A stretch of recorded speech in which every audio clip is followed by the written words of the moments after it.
Open your Silverado's owner's manual to the fuel section. 2 lines on that page. Line 1, 87 octane, minimum. Line 2, premium fuel recommended for best performance. Most Silverado owners read line 1, put the book in the glove box, and spend the next 5 years grabbing the green handle at every fill-up, thinking they're doing the right thing. They're not wrong, but they're not getting everything this engine was built to deliver either.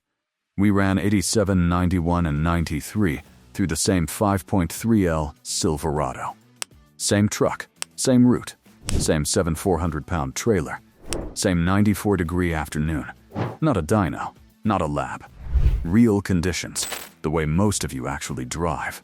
The results were clear, and the reason GM worded those 2 lines the way they did will make sense by the end of this video. Before the numbers, you need to understand what Octane actually does, because most of the debate at the pump is built on bad information. Octane is resistance to pre-ignition. Higher octane means the fuel holds up longer under heat and pressure before it burns. In a simple, low-compression, naturally aspirated engine, the difference between grades is small. In the 5.3L Silverado, a direct injection V8 running active fuel management, variable valve timing, and substantial cylinder pressure under load, the difference is larger than most people standing at the pump are accounting for. The 5.3L has NOx sensors that monitor combustion continuously. When those sensors detect risk, from heat, sustained load, or fuel that won't hold up under cylinder pressure, the ECU pulls ignition timing. The combustion event happens slightly later than the engine's calibration wants it to. The engine stays protected, but it's in managed mode, running slightly behind the timing map it was designed around. The question isn't whether your Silverado survives on 87. It will. The question is how much of your driving it spends in managed mode versus performing as designed. 87 octane. Here's what we found. On an empty Silverado, mild temperature, easy highway cruise, 87 held up better than most premium advocates will admit. Fuel economy on that segment came in at 19.4 miles per gallon. Transmission behavior was clean. Throttle response felt normal. The ECU had almost nothing to manage. No sustained heat, no load stress, no pressure spike from towing. For this kind of driving, and this covers maybe 60% of actual Silverado use, 87 does the job and the savings are real. Anyone telling you 87 is always the wrong choice hasn't looked at the data honestly. Then we hooked up the trailer. 7,400 pounds. Same route. Ambient temperature 94 degrees. The truck ran correctly. It didn't overheat. It didn't throw codes. But the transmission started cycling on the sustained grade. Dropped from 7th to 6th. Held briefly. Dropped to 5th on the steeper section and stayed there, working harder than the load required. Exhaust temps on the scan tool climbed to levels we didn't see on 91 or 93 under identical conditions. The engine was compensating. Pulling more RPM, running hotter, working harder to deliver the power that pulled timing was costing it. Towing fuel economy on that segment, 9.1 miles per gallon. Hold that number. There's also a carbon cost that most 87 Defenders skip. The 5.3L uses direct injection. Fuel goes straight into the cylinder, bypassing the intake valves completely. Those valves never get washed clean by passing fuel the way port-injected engines do. On 87, with the engine in managed mode more frequently and combustion less complete, carbon deposits on intake valves accumulate faster. Over time, that's a $350 to $500 walnut blast cleaning that some owners never budget for. It's not a reason to panic about 87. But it's another number in the cost calculation that never shows up at the pump. I had a customer, 2017 Silverado, stock 5, 3L, 74,000 miles, 87 from the day he bought it. Towed a camper every other weekend, mountain route, grades averaging 5 to 6% for long stretches. His description of the truck on those climbs was almost exactly what the scan tool showed us. It gets the job done, but it always feels like it's working harder than it should. 91 octane. This is where the test got interesting. Same truck. Same trailer. Same route. Same driver. Same afternoon heat. Filled with 91 and ran the identical sequence. The transmission behavior changed before we hit the grade. Held 7th gear longer on the flat approach. Dropped to 6th on the steepest climb and held it without cycling. No hunting. The torque delivery was consistent because the timing wasn't being adjusted between the engine and the road.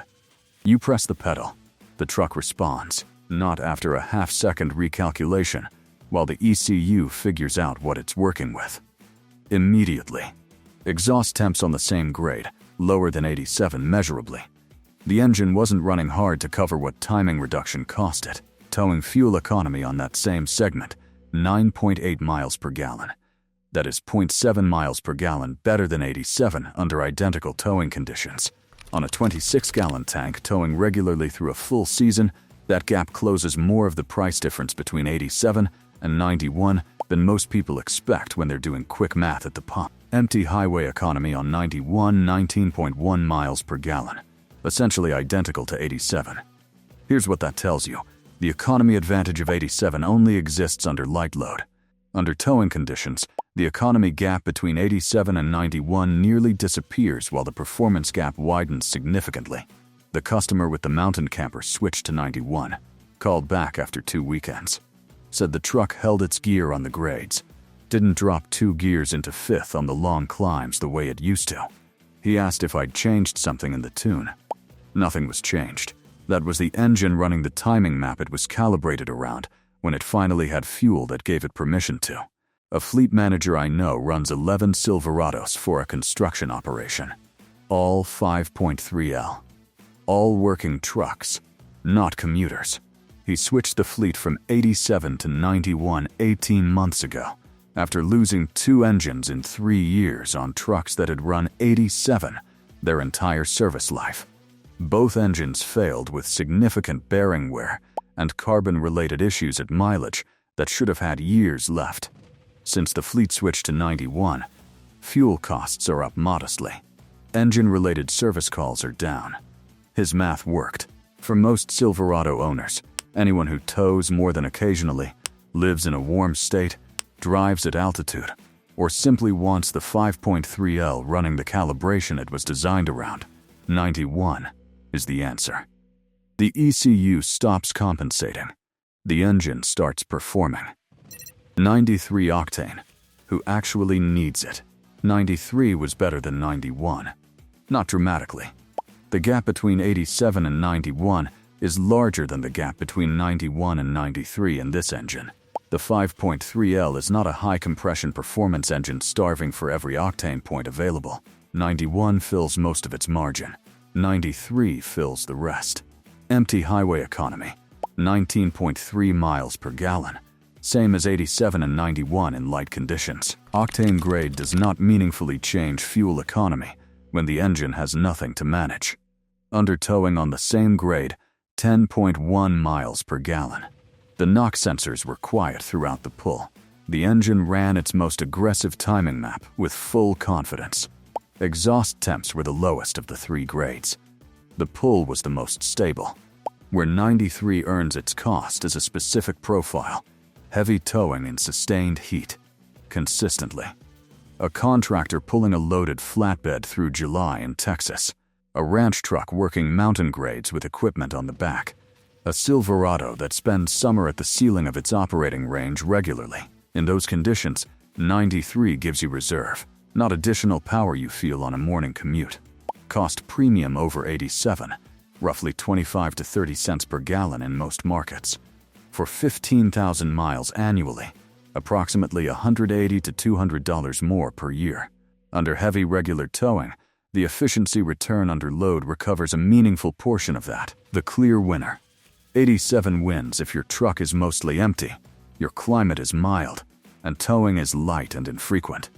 You're not damaging the engine. 91 wins for the majority of Silverado owners.